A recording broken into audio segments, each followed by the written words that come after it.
The day I discovered my daughter had emptied my life savings, I didn't shout, chase her, or even ask for the money back. I quietly folded the bank statement, poured myself a cup of coffee, and waited. Her husband sat across from me with a smile that made my heart ache more than my empty account ever could. He thought they had won. Neither of them knew one letter was already on its way, and it would change their lives before the week was over. If emotional family stories with unforgettable twists and meaningful life lessons speak to your heart, I'd truly appreciate you subscribing to Behind Dad. Before we continue, I'd also like to mention that the pictures shown throughout this story are creative visual dramatizations inspired by these events. They are not actual photographs from my family's life. My name is James. After my wife Margaret passed away, I lived a quiet life in the same little house we bought together more than 30 years earlier. Every dollar in my savings account came from decades of hard work. I wasn't saving for luxury. I wanted enough security so I would never become a burden to my children. My daughter Emily always knew how carefully I planned every expense. That was why I could never understand what happened next. Emily and her husband Ryan visited one Sunday afternoon. They looked nervous but kept pretending everything was normal.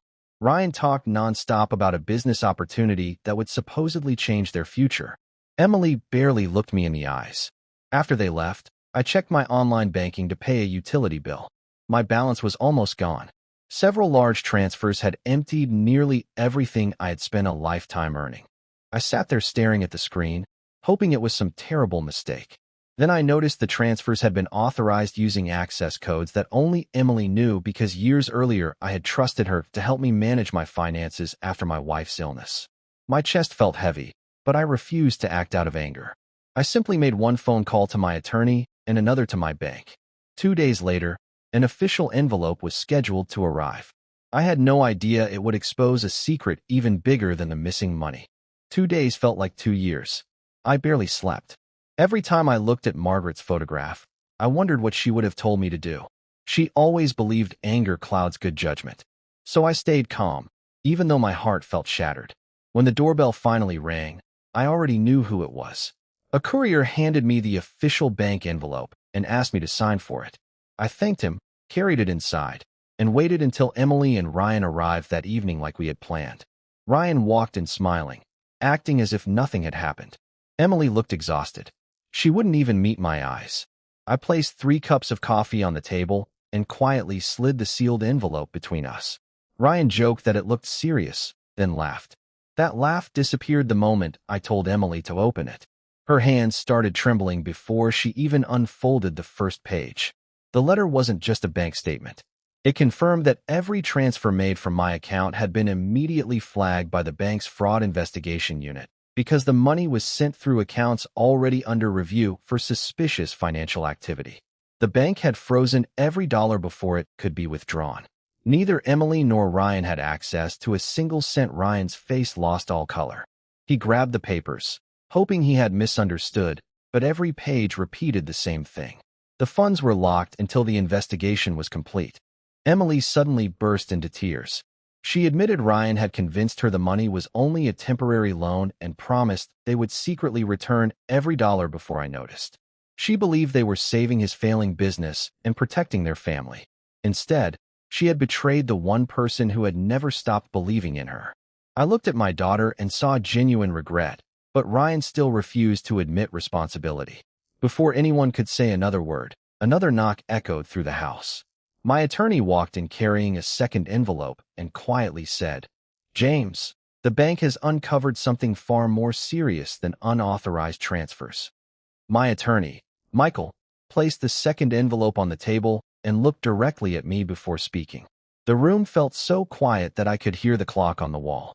Emily kept wiping tears from her face while Ryan stared at the floor, refusing to look at anyone.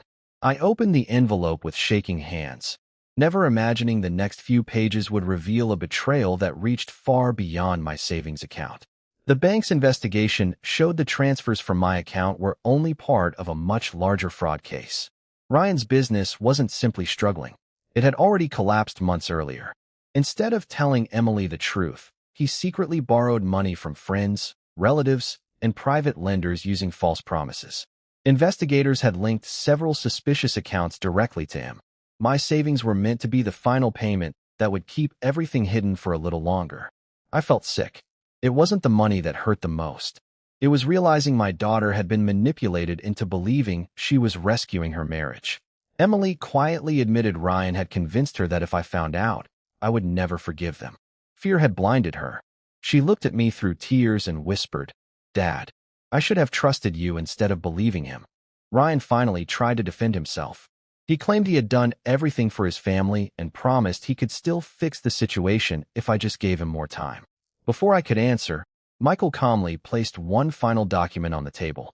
It was a certified copy of a power of attorney request that had been submitted weeks earlier using a signature that looked almost identical to mine, but it wasn't mine.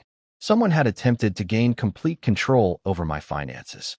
Michael slowly turned toward Ryan and said, "The bank's security cameras have already identified who delivered these papers."